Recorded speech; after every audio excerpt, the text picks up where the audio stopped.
और ये वोट ही है जो बड़े बड़े कुर्ते वाले, बड़े बड़े गाड़ियों वाले, बड़े बड़े धन्ना सेठ जिनके पैर जमीन पे नहीं रखे जाते, वो सब भी हमारी गलियों में आते हैं। और तो ये वोट हमारे लिए हथियार है, जैसे शिक्षा हमारे लिए हथियार है, जिस तरह संविधान हमारी शक्ति है, उसी तरह से वोट भी हमारी शक्ति है। इस वोट को हमें जाने नहीं देना है। इसलिए मैं आप सबसे अपील करता हूं कि आप एक एक वोट को तैयार कराना, फॉर्म को भरवाना, फॉर्म में खामियों को चेक करना और फॉर्म को कंप्लीट करा के जमा कराना, उसकी निगरानी कराना। मैं आपसे ये आग्रह कर रहा हूं, सबसे बड़ा काम आज यही कि आप जुट जाएं। सबसे महत्वपूर्ण काम यही है। और जैसा मैंने कल भी कहा था कि मेज कुर्सी का खाद डाल के जो है, हमारे यहाँ देहाती में कहते हैं खाद डाल के जो है, एक एक वोट की सुरक्षा, उसका संरक्षण करना, ये आप लोगों की जिम्मेदारी है। क्योंकि बहुत आज की महत्वपूर्ण जो लाइव है वो दो स्टेटों के लिए है। पहला उत्तर प्रदेश के लिए और दूसरा मध्य प्रदेश के लिए। उत्तर प्रदेश में एसआईआर शुरू हो गया है और मेरे पास जहां तक रिपोर्ट है, बहुत बड़े पैमाने पे वोट काटे जा रहे हैं। मैं बस आपको ये बताना चाहता हूं कि जब बाबा साहब अम्बेडकर ने वोट का अधिकार हमें दिलाया था, तो ये कहा था कि आज मैंने रानी का पेट चीर दिया है, आज के बाद राजा बैलेट बॉक्स से तैयार होगा, आपकी वोट से तैयार होगा। और ये वोट ही है जो बड़े बड़े कुर्ते वाले, बड़े बड़े गाड़ियों वाले, बड़े बड़े धन्ना सेठ जिनके पैर जमीन पे नहीं रखे जाते, वो सब भी हमारी गलियों में आते हैं और हमारी माओ से, बहनों से, चाची ताइयों से, भाभीयों से सर पे हाथ रखवा के कहते हैं कि आप हमें आशीर्वाद दे दीजिए, हम आपकी लड़ाई लड़ेंगे, हम आपका काम करेंगे, हम आपके हालात बदलेंगे। ये इसी वोट की ताकत है। वरना आज भी इस देश में बड़े पैमाने पर गैर बराबरी है। जब आपसे कोई मदद की आवश्यकता होती है, जब उनको आपकी अपनी शक्ति बनानी होती है नेताओं को, तो वो आपकी गली बस्तियों में आते हैं। तो ये वोट हमारे लिए हथियार है, जैसे शिक्षा हमारे लिए हथियार है, जिस तरह संविधान हमारी शक्ति है, उसी तरह से वोट भी हमारी शक्ति है। इस वोट को हमें जाने नहीं देना है। इसलिए मैं आप सबसे अपील करता हूं कि आप एक एक वोट को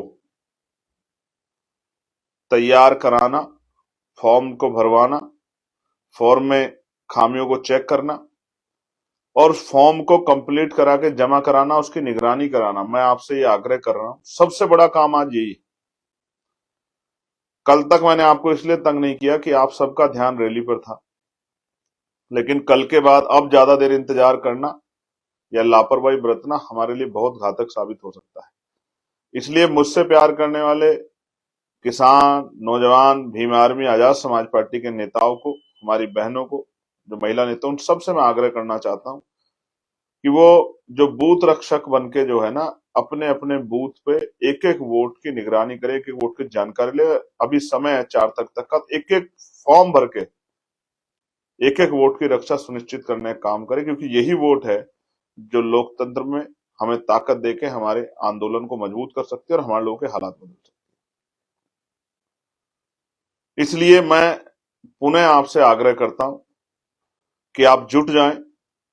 सबसे महत्वपूर्ण काम यही है। और जैसा मैंने कल भी कहा था कि मेज कुर्सी का खाद डाल के जो है, हमारे यहाँ देहाती में कहते हैं खाद डाल के जो है, एक एक वोट की सुरक्षा, उसका संरक्षण करना, ये आप लोगों की जिम्मेदारी है। क्योंकि बहुत गलतियां हो रही है और बाद में इन गलतियों का आधार बना के वोट काटते जाएंगे और ये हमारे लिए सबसे खतरनाक होगा। क्योंकि जब हम पे वोट ही नहीं बचेगी तो हम अपनी ताकत कैसे बनाएंगे और हमारी लोकतंत्र में हैसियत क्या बचेगी और हम पे हमारे अधिकार ही क्या बचेंगे। जब हमारी वोट नहीं होगी तो हमें इलीगल साबित करना भी बहुत आसान हो जाएगा। क्योंकि जो डॉक्यूमेंट एसआईआर में मांगे जा रहे हैं, जिस तरह का डेटा इकट्ठा किया जा रहा है, उस डेटे को अगर हम लोग वेरीफाई नहीं करा पा रहे तो कल तो वो लोग ये कहेंगे कि हम नागरिक ही नहीं है। फिर क्या करेंगे हम लोग? हमारी जो सुविधाएं हैं मिल रही हैं हमें लोकतांत्रिक व्यवस्था में, सरकारी सुविधाएं, वो सब खत्म हो जाएंगी। हमें जो अवसर मिल रहे हैं वो सब खत्म हो जाएंगे। तो ये हमारे लिए करो मरो जैसा है। इसलिए मैं अपने एक एक साथी से अपील करता हूं कि वो जुट जाएं और अपने अपने बूथ पे समय लगा के एक एक वोट घर घर जाकर चेक करें और बीएलओ से संपर्क करके एक एक वोट को तैयार कराने का काम करें, एक एक वोट को मजबूत कराने का काम करें, एक एक वोट को की रक्षा करने का काम करे, एक एक वोट को संभालने का काम करे। यह सबसे ज्यादा महत्वपूर्ण है। मैं जानता हूं हमेशा आपने मेरी एक बात पर पहरा दिया है। मैं पुणे पूर्व उत्तर प्रदेश के साथियों से कहना चाहता हूं, मैंने कल कहा था इन 14 जिलों में 3 मंडलों में 30,612 बूथ हैं और उत्तर प्रदेश में तो इनकी संख्या ज्यादा है। इसलिए मैं जहां जहां तक मेरी आवाज जा रही हो और जहां नहीं जा रही वहां आपको भेजनी है, हर जिले तक 75 के 75 जिलों तक ये आवाज आपको भेजनी है, एक एक घर तक आपको आवाज भेजनी है।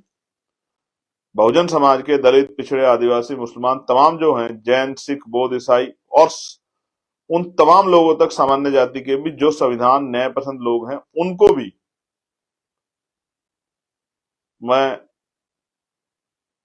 सबको कहना चाहता हूं, उन सब घरों तक हमारे कार्यकर्ता को पहुंच के इस वोट की रक्षा सुरक्षा करनी। कल किसान भाइयों ने भी बहुत बड़ा रोल अदा किया आपके महासम्मेलन को सफल बनाने, और एक एक आदमी को मैंने स्पेशली पूरे दिन वॉच किया, कौन कौन आदमी ने कितना काम किया। मैं पुनः धन्यवाद करता हूं। लेकिन अब मैं आपसे कह रहा हूं कि एक एक वोट की रखवाली करना हमारी जिम्मेदारी है।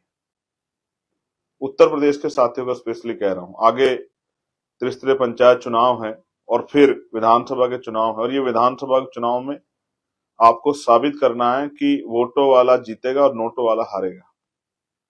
और मैं बार बार आपको कह रहा हूं कि रोना धोना बंद करो, भीख मांगना बंद करो, हाथ फैलाना बंद करो, सत्ता का प्रबंध करो। जो काशीराम साहब कहते जिनका राजकाज होता है, उनकी बहन बेटियों पर कोई अत्याचार नहीं करता, उनके अधिकारों का कोई शोषण नहीं करता और उनको किसी के आगे हाथ नहीं फैलाना पड़ता, इसलिए राजकाज बनाओ। और साहब ये भी कहते हैं जिस कौम को मुफ्त में खाने की आदत हो जाती है वो कभी क्रांति नहीं कर सकती, और जो कौम क्रांति नहीं कर सकती वो कभी अपने अधिकारों को प्राप्त नहीं कर सकती। इसलिए मैं आपसे अपील कर रहा हूं कि हमें घर से निकल के अपनी जिम्मेदारी समझते हुए ये समझना है, जब हम संविधान की रक्षा की बात करते हैं, बाबा साहब अम्बेडकर के सपनों को पूरा करने की बात करते हैं, उन सपनों को पूरा करने में सबसे बड़ी जो हमारी सहायक हमारा हथियार है वो हमारी वोट है। इसलिए एक एक वोट को संभाल के उसकी रक्षा करनी है, उसको वोट को तैयार करना है, और बीएलओ से मदद लेके खुद से बैठ के रोज 2-2, 3-3, 4-4 घंटे लगा के अपने अपने बूथ पे एक एक वोट का संरक्षण करना है। जो परिवार वहां नहीं है मौजूद, उनको खबर भेज के बुलाना है और उनके फॉर्म भरवाने में उनकी मदद करवानी है। क्योंकि मैं फिर कह रहा हूं, जिस दिन वोटिंग राइट चला गया, आपकी गली मोहल्लों में कोई पैर रखने नहीं आएगा, आपका मान सम्मान करना तो बहुत दूर की बात है। इसलिए मैं आपसे अपील करता हूं, और जहां तक मेरी बात नहीं पहुंची है, अचानक से खबर देने के बाद वहां तक आपको पहुंचानी है, फोन करके, मैसेज करके, सोशल मीडिया पे, फेसबुक पे, ट्विटर पे, इंस्टाग्राम पे, व्हाट्सएप के जरिए ये संदेश मेरा पहुंचाना है कि वोट की रक्षा सुरक्षा करनी है, तभी जाके हम लोग मान सम्मान का जीवन प्राप्त कर पाएंगे। अब एक आखिरी घोषणा मध्य प्रदेश के लिए, 6 दिसंबर डॉक्टर बाबा साहब अम्बेडकर के परिनिर्वाण दिवस पर एक सभा हम लोगों ने, हमारी मध्य प्रदेश की टीम ने, हमारे नेतृत्व ने इंद्रगढ़ दतिया में रखी है। मैं खुद उसमें शामिल होऊंगा, भाई दामोदर यादव जी के नेतृत्व में, भाई महेश चौधरी जी, संतोष आनंद जी के नेतृत्व में जो हमारे प्रभारी हैं, भाई जो हमारे प्रदेश हैं विद्रोही जी, सुनील भाई, बैरेसिया जी, अस्ते जी, हमारे उस संभाग के नेतृत्व के जो हमारे नेता उनके नेतृत्व में 6 दिसंबर को मैं दतिया आऊंगा। इंद्रगढ़ में एक संवैधानिक सभा रखी है, और मैं आपसे भी आग्रह करूंगा मध्य प्रदेश के साथियों को कि जैसे कल मुजफ्फरनगर ने अपनी सभा को सफल बनाया, आप लोग भी आज से जुट के अपनी सभा को सफल बनाने का काम करें। पुनः आपको बता रहा हूं, इंद्रगढ़, दतिया। नेशनल दस्तक की आपसे गुजारिश है कि अगर इसको बचाना चाहते हैं तो नेशनल दस्तक को सब्सक्राइब करने के लिए रेड कलर के सब्सक्राइब बटन को दबाएं, फिर बेल आइकन की घंटी दबाएं। नेशनल दस्तक को बचाने के लिए बहुत जरूरी है कि हर खबर को शेयर करें, लाइक करें, कमेंट जरूर करें।